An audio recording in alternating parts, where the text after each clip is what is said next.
Hi, it's Fias Tarot. Hello, Capricorn placements. This is your reading the rest of March. Okay, and yeah, syempre check natin maya-maya ng kauntian ng iyong person. Okay, pero syempre again, before tayo mag-start, kung hindi ka pa nakakapag-subscribe, please do subscribe and hit the notification bell para lagi po tayong biging updated sa mga mangyayari pa lang. Okay? And yes, kung may tanong po pagdating sa private reading and sa ating mga charms and iba nating items, yeah, just message me sa akin pong FB page. Okay? So, yes, sa mga bago dyan, this is our cord cutting necklace. So, siya na ang bahala na mag-alis ng lahat ng kabigatan, lahat ng kaalatan, lahat ng MALASAN mo. Tama ba? Oo, lahat ng MALAS. Oo, na nararamdaman mo sa buhay mo, siya na ang bahalang magtanggal po, ha? So, sa pangkalahatan, love, connection, kung ano man, kaperahan, pamilya, mga ganyan. Okay? So, pwede po siyang gamitin pang sarili, sa business, sa bahay. Okay? Basta po sasabihin sa akin, ha? Kung pang business or pang, tawag dito, bahay. Oo, sa bahay. Pag sa bahay kasi, para maiwasan yung away, pagkakasakit ng mga kasama sa bahay. Yan.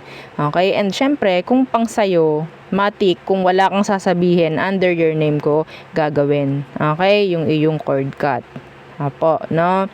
So, yes, yung ating 2-in-1 Love and Money, meron siyang citrine stone, yun po is a money magnet. Okay, so kung ano man ang meron, pagdating sa kaperahan mo, tutulungan ka pa nito na lalo na magkaroon. Okay, so yun po yun. No? And syempre, sa love naman, ibibigay nito yung para sa'yo.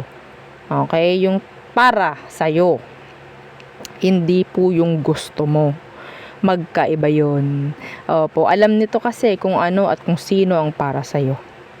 Ha? Opo, kasi tayo hindi natin malalaman rin eh. No, kaya tayo maraming sablay. Opo, no. Oo. Madalas tayo talagang ganyan. Hindi natin yan may iwasan.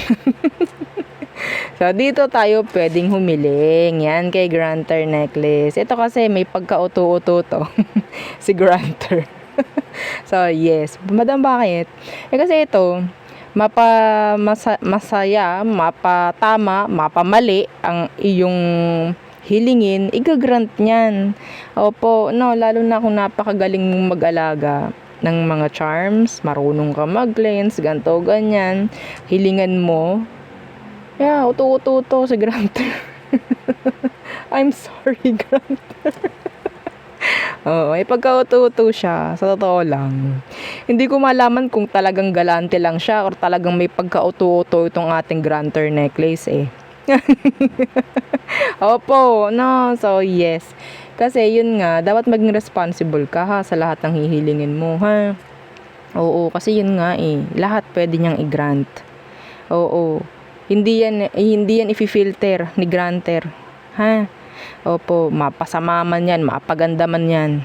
Yun nga lang, kung masama ang iyong hihilingin, alam nyong hindi dapat hilingin, at nag-grant, may balik yan sa'yo. Hindi sa pananakot, binibigyan lang kita ng gabay. Ha? Para alam mo. Ha? Hindi yung wala kang alam. O, diba? Mas maganda yun na meron kang alam sa mga pinapagawa mong charms, no? Hindi yung merong mga hidden. Parang hidden charges. O, ganon, no? Oh, anyway, so, yun po, ha? Oo. So, ito po, aside doon, pwede kanyang bigyan at least twice per week ng mga surprises. Oo, itong si Granter necklace na, opo, galante yan eh. Galante na uto-uto. Sorry naman, Granter. Okay, kasi ganon ka, diba? Oo, ganon siya eh. Anyway. Matagal na to si Granter sa akin, no? I think 4 years na bago ko pa ipakilala sa inyo to, bago ko pa siya parang i-share sa inyo. Matagal na, bago ko pa ito ipakilala sa inyo, meron na akong ganito. Gumawa ako ng sariling kong ganito. Syempre, yes. No? Alam nga naman, kumuha pa ako sa iba. Marunong naman ako. Diba? Anyway. Yon, ano pa ba? Yung ating mga evil eye protection. So ito po, mga protection po yan ha, sa mga evil eye na pwedeng pumasok, pwedeng ibato sa atin, no? Kahit na sino, kilala mo man or hindi, may galit man sa'yo or wala. Okay, ang evil eye po kasi pwedeng minsan nasa form ng joke. Ha? Mga kaibigan mo dyan, nakakala mo wala lang, minsan nakakapagbitaw ng mga pangit na jokes. Ha, hindi nila alam, baka, naibabato sa'yo pangit na, no? So, yun po, ha. So, next is yung ating cleansing kit. By the way, so, ito si selenite, no? Papakita ko sa inyo si selenite crystal. Yan, ganyan siya, ha. Okay, this is real selenite crystal. Okay, this is raw. Raw. Talagang nakaganto lang siya, kinat lang siya sa ganitong form. Okay, so selenite crystal po, ito ang nagre-recharge sa inyong mga charms. Hindi nyo na kailangan po na maghintay ng full moon para makapag-recharge kayo at para makapag-cleanse kayo kasi meron na tayo kit, cleansing kit. This is lifetime use yung ating selenite crystal.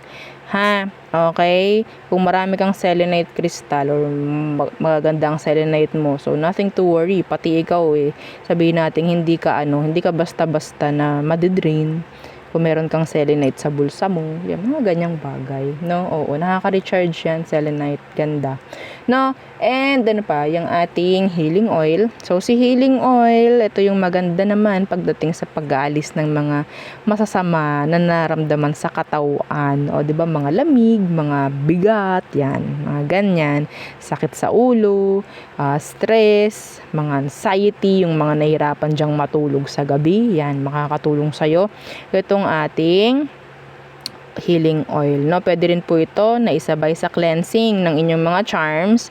Langisan nyo sila kahit po once a week. Okay? So, yan po. No, this is 30 ml by the way. And meron siyang dropper yan sa loob. Okay.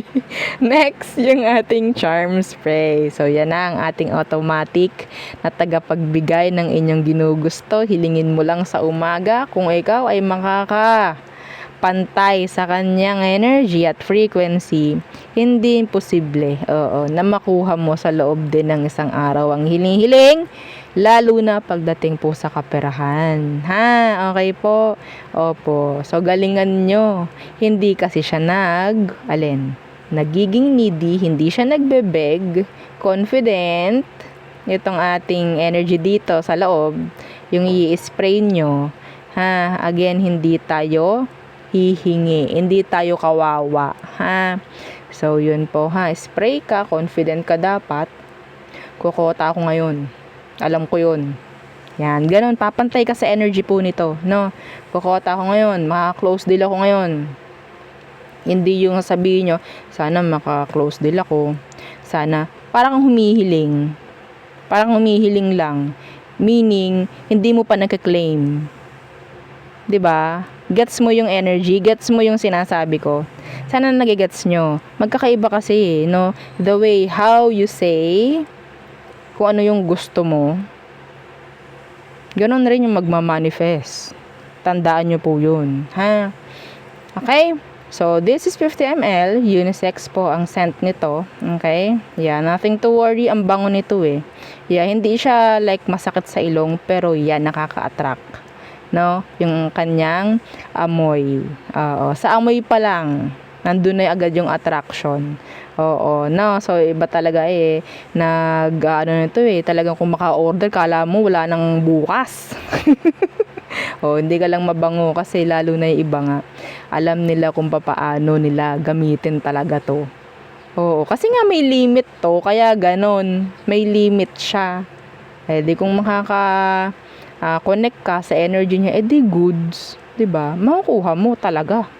So, sa pag-ibig naman, kung ang person na target mo is malayo, kailangan ko yung real name. Okay, so yeah. excuse me. By the way, bago ako mag-reading kanina, narinig ko sa aking isipan,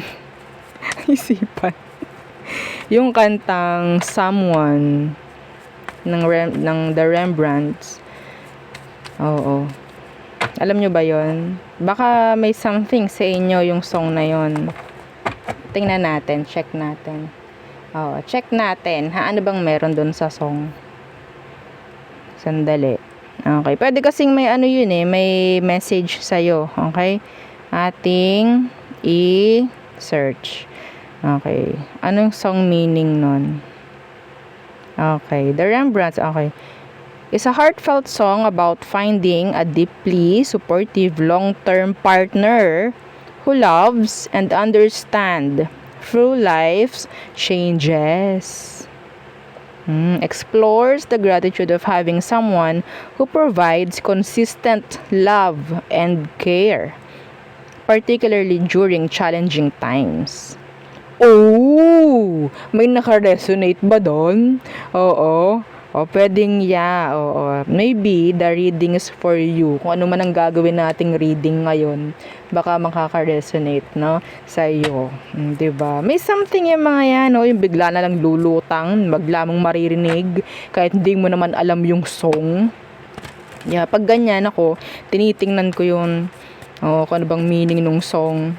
Then, titingnan ko anong tawag doon ko anong meron sa mga lyrics. Yan. Okay? Minsan kasi para sa inyo yung kanta, di ba? So longing maybe, or parang wanting na magkaroon ng mutual o nakagustuhan, parang ganun.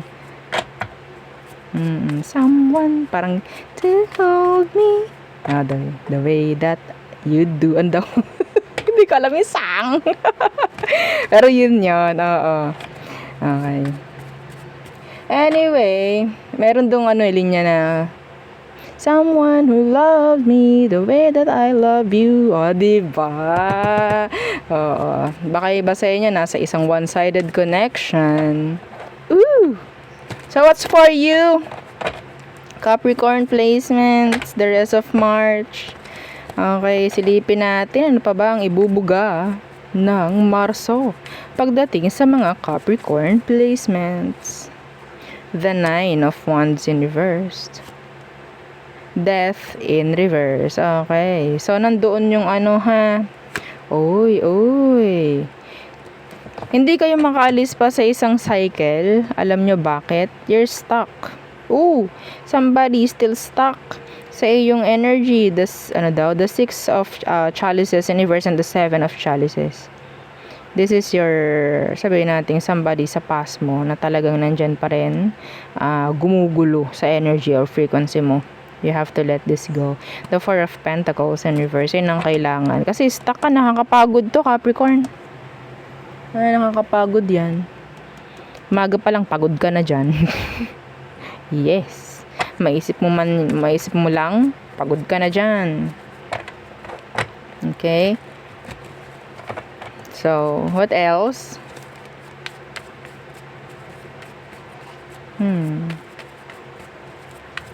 Siguro, iisip kayo na meron ng mga tapusin na sitwasyon, meron ng i-cut off ng mga person na nagpo-provide na lang ng, sabihin nating, routine, no? O parang routine na lang ang meron sa inyo. Anyway, so what else for Capricorns? The Five of Chalices. The Magician in reverse. Someone will regret. Okay, kung sino man itong mga nangloko sa inyo. Someone will regret. Andyan pa rin siya, The Six of Chalices na naka-reverse. Eto hindi ko malaman kung paano mo malalaman na yung ex mo is talaga naman hindi maganda ang sitwasyon. Kung hindi man sila malumbay, kung hindi man sila okay, pwedeng may something na hindi tama pagdating sa kanila in general. Hindi ko alam kung paano malalaman yon. You're not doing good. They're not well. You're not fine. They have regrets. They have regrets. Disappointments pagdating sa sarili.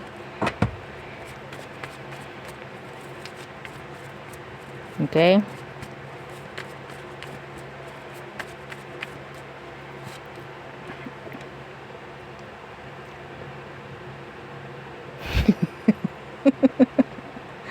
Okay, basahin niya.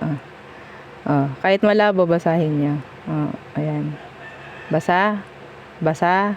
Oo, diba ito yung gusto niya? Ayan. The Ace of Pentacles. Big money.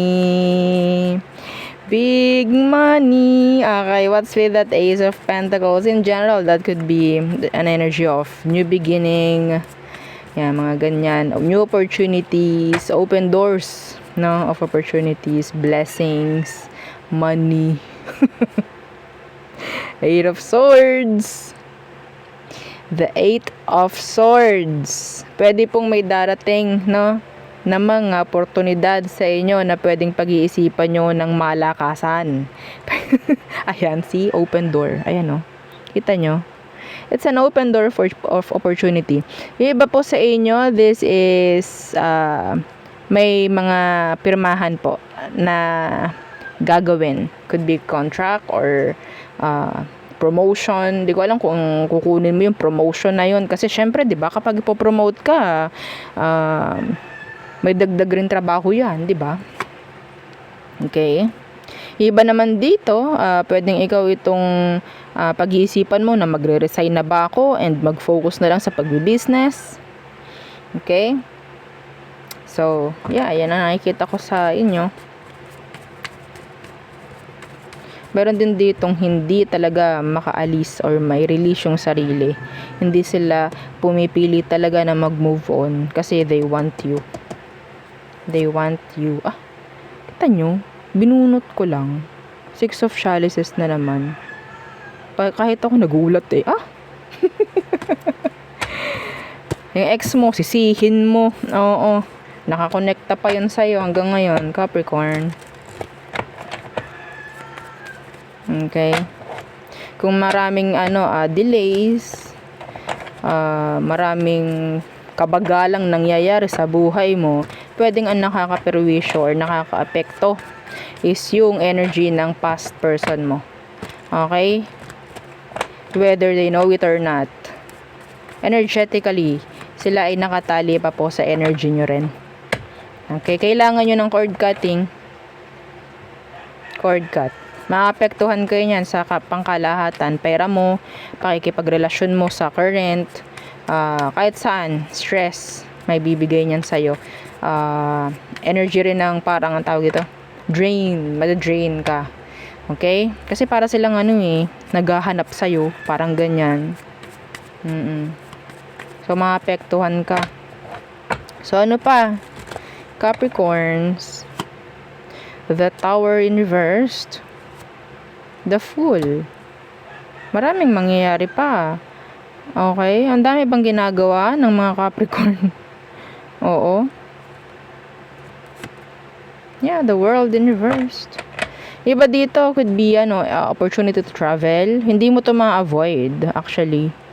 Okay, the Tower in reverse, we have here the Fool. Yeah, pwedeng travel or mga bago nga na parang ang tawag doon, ma-XP mo no, bago mag-end ang Marso.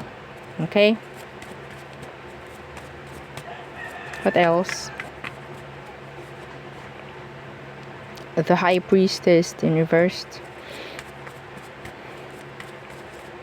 Andyan na. Ba't may narinig akong ganun? Andyan na. Nasa harap mo na. Parang mayroon kang hinahanap pero hindi na dapat kasi nandyan na. Andyan na yung sagot. Okay? Elephant in the room. Ganun yung atake. No, anyway. So, the High Priestess in reversed. Seven of Wands. Yeah. Parang ikaw lang mismo yun nagbablock dito eh. It's like hindi mo tinitingnan talaga kung anong dapat tingnan kasi parang focus ka sa iba. Kulit nito Ang kulit nito. Six of Cups mo na naka-reverse. Ang kulit niyan. Papansin. Ex mo baka magpapansin, ha? Baka yung ex mo magpapansin this week. May chance. Hindi sila nag-move on actually. Ang beses na tayong nag-shumaffle dito. Binaliktad-baliktad ko na. Kada makikita natin yung Six of Cups mo, nakabaliktad pa rin. Ay, naku. Ano ba yan? So, ano pa for Capricorns? The Three of Pentacles in reversed. Meron kang hindi matatanggihan dito, Capricorn. Lalo na po pagdating sa work. Meron kang hindi matatanggihan.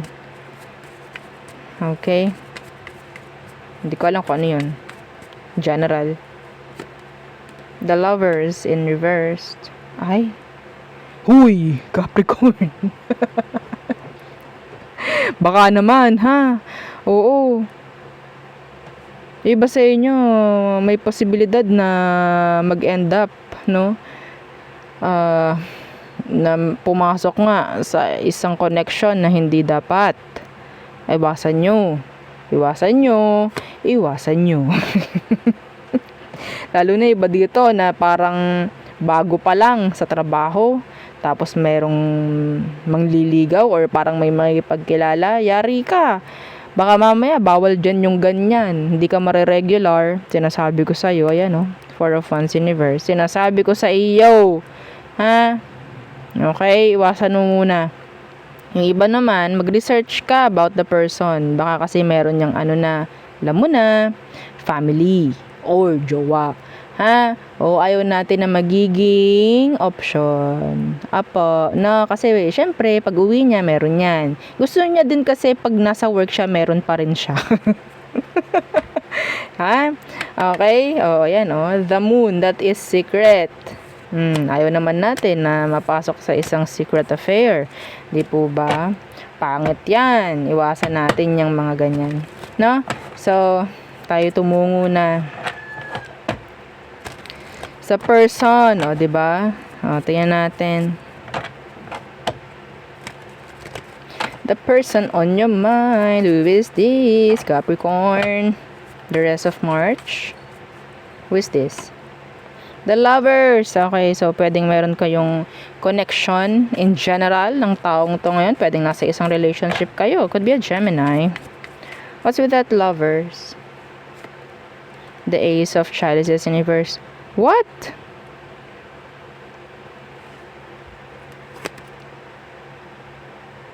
Okay. So, the Ace of Chalices in reverse. Pwedeng meron ditong nasasayang or nasasayangan na. Or maybe somebody, pwedeng meron ditong hindi pa nakakapag-offer talaga ng love for you. Okay? This could be somebody new. Meron ding somebody new. Yeah. Ang tagal na nung iba dito pero hindi pa nakakapag-offer talaga ng pangmalakasang offer. Oo. Napapansin ko. Ayan, oh. Ay. Oo, baka dito nga yung kanta na yung kaninang sinabi ko. Ano kaya yung kanta na sinabi mo, madam? Yan kasi hindi ka nakikinig. Oo. Sinabi ko yun kanina bago ko mag-start ng reading. Yan tayo eh. Nag-i-skip tayo eh.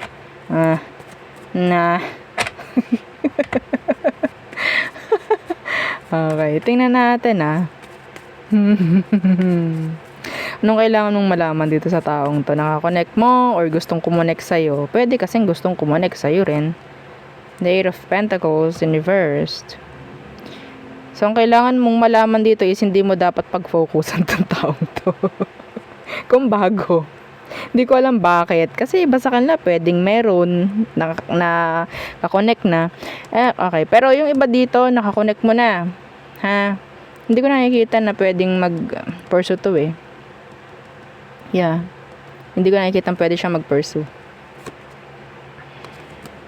Okay? Ano bang meron? Anong gusto ng taong to sa'yo? Ano bang gusto niya? Talaga, whether kasama mo na, kakonect mo na, or hindi pa. Ano ba talaga ang gusto niya? What? Pentacles. Tayo pinaglolo ko ng reading na to. Oh, they want you. Yeah, they want you. Okay? The devil in reverse. They want you. The Ten of Pentacles, they want to commit. Sabihin natin, in general, they just want na makarelasyon ka. Gusto lang nila makarelasyon ka. Pero yung iba sa kanila walang effort. Paano yan? Hindi sila consistent. So, paano yun? Diba? I don't know. Some of you, pwedeng may mga blockages or what. Kaya hindi makapag-pursue ng 100%. Or pwedeng sila ang merong issue, merong kung ano man. So, what is their next action towards you ngayong March? What is their next action? Seven of Chalices. May mga offers dito. Yeah, may mga offers. Pero yeah, strength in reverse. Pero nandun din yung energy na parang nako-confuse yung person sa'yo. No-confuse. Or pwedeng siya yung magko-confuse sa'yo. Yeah, the Five of Pentacles. Takot tong taong to sa'yo, Capricorn. I think. May takot rin to. Oo. No? Ang kinakatakutan ng taong to is ma-reject. Ayaw niya yung ma-reject siya. Ayaw niya yung parang feeling niya is maghuhumabol. Kaya hindi siya totally talaga nagbibigay ng effort dito. Ayaw niya yung magmukhang humahabol. Well, maghahabol ka talaga sa Capricorn. Oo. 'Di ba mga Capricorn? Oh, sa mga naka-resonate doon, oh, sabihin mo, ay ako 'yan. Sabihin mo, yes, I claim it. Oh, 'di ba? Comment mo, oo. Anong advice sa mga Capricorn? Ten of Chalices in reversed. Four of Swords. Okay. I don't know. Hindi makakapagbigay ng peace of mind ng taong to sa'yo. Hindi siya makakapagbigay ng genuine happiness sa'yo. Okay? Yeah. See the Sun in reversed. Advice sa'yo, if ever, na kung itong taong to is nagbibigay ng kung ano man na stress sa'yo, whatsoever, no? Cut off. Simple lang. Cut off. Madam, hindi po simple eh. Pero yun ang pinaka-way. Okay, yun yung pinaka-way. Pinaka-advice sa'yo is to cut them off. Kung nagbibigay sila ng stress, kung nagbibigay sila ng unclear intentions, cut them off. Bakit sila hindi magiging clear? 'Di ba? Bakit hindi nila magawang maging transparent kung sakali? Sa una pa lang, dapat ganyan na sila. What more? Kung magka-connect na kayo, tapos marami ka pang hindi nalalaman. Ito yun, no? Sun in reverse. Eh di mas madadagdagan pa lahat ng isipin mo. Hanggat tong taong to is hindi nagiging malinaw sa'yo, hindi ka rin dapat maging malinaw dito. Kung kaya mong hindi siya kausapin, kung kaya mong cut off, gawin mo, Capricorn. Yeah. Okay? Kung hindi nakakapagbigay ng magandang energy sa'yo tong taong to, cut them off. Napakasimple. Yes. So, yun lang ang aking reading for you, Capricorn placements. Again, please don't forget to like, share, and subscribe, and follow our every page. And yung sa nating YouTube channel na nasa description box below. Again, thank you. Goodbye.